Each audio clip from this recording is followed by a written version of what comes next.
Greetings, family, and welcome to another episode of Wake Up Africa. My name is Dr. Mumbi Saraki. How you doing? How's everything going? I really do pray, family, that you are very well in all your ways and that you're moving into living life very much on your own terms, in your own narrative, where you are the center of your world, where you are the center of your story, where your people are the heroes of all those narratives that you're clinging to, family. Otherwise, you'll just be lost in the narratives and the matrix of Babylon. Special shout out to everyone that supports us on Patreon. Thank you so much for all your support, and everyone who sends us love donations and gratitude donations through PayPal. So grateful for you. May you just be replenished continuously, and may all the desires of your heart start to manifest in your life. So there's this very interesting story that's been happening, family, in Mali, where an Australian CEO of a gold mining company, an Australian gold mining company called Resolution Mining. So he was told by the juntas, as they like to call them, by the new leaders of Mali, to fly into the country because there was some dispute with the tax evasion and everything. The minute he landed in Mali, he was arrested, family, with two other members, and all the ambassadors across Europe, the US ambassador has tried to intervene, the British ambassador has tried to intervene, the French ambassador, all these embassies are trying to intervene, to get them released.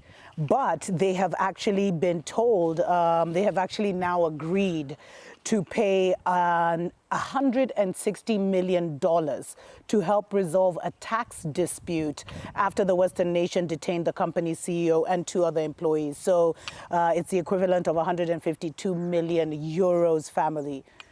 And, they were trying to say that they do clean business.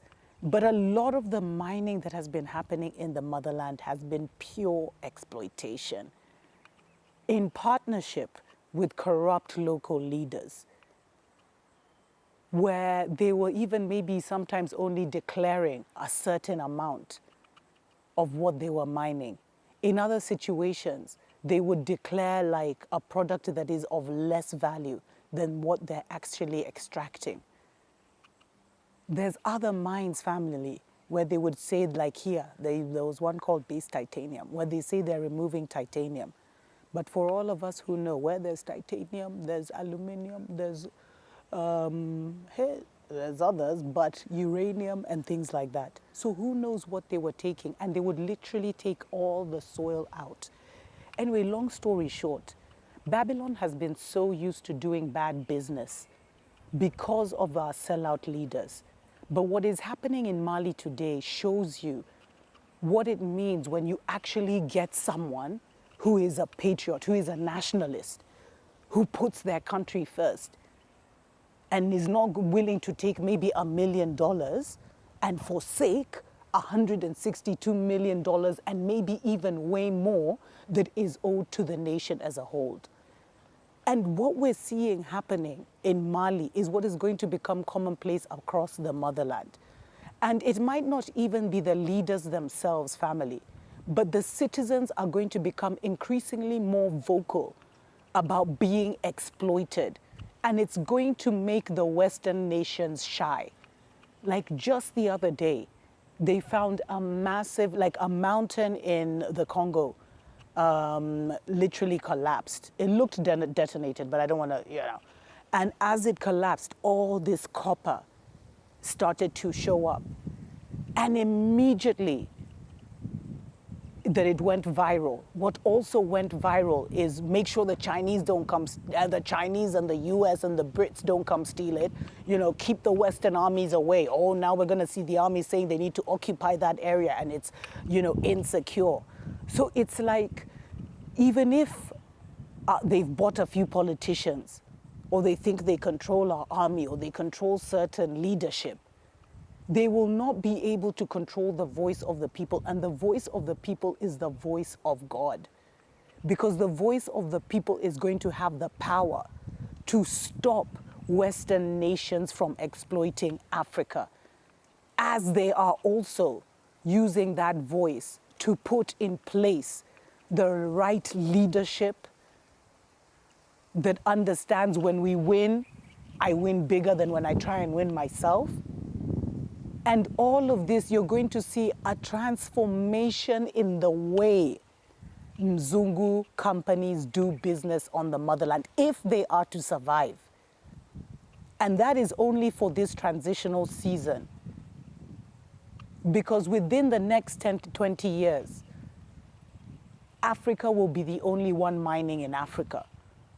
African companies will be the only ones mining in Africa. Just like in America, a Chinese or an African company can't go and mine their gold or their oil there. It will be the same practice here. And instead of us being an extraction continent, we will now be deciding who we will be doing business with. And so a lot of Mzungu businesses have sat up and paid attention, because even the media frenzy, because the junta, they don't care whether you like them, whether you don't like them, whether the foreign media in the divided kingdom is saying what horrible people, who cares? Then they want their money. That is not a what the guys are saying on the media, international media, is not a reality for them, because they're no longer connected to that matrix. And so we're going to see that the badly behaved companies shut and leave, because the fines and the taxes will be too much. And this is also going to make them afraid, because this, the CEO, the Australian CEO, has been held for weeks, and no foreign army, no foreign diplomat, no foreign situation has been able to get him out of that. Anyway, let me know what you think in the comments below. Special shout out to everyone that supports us on Patreon and sends us gratitude donations through PayPal. Definitely consider supporting us, family, for as little as $5 a month. Until next time, tuko pamoja.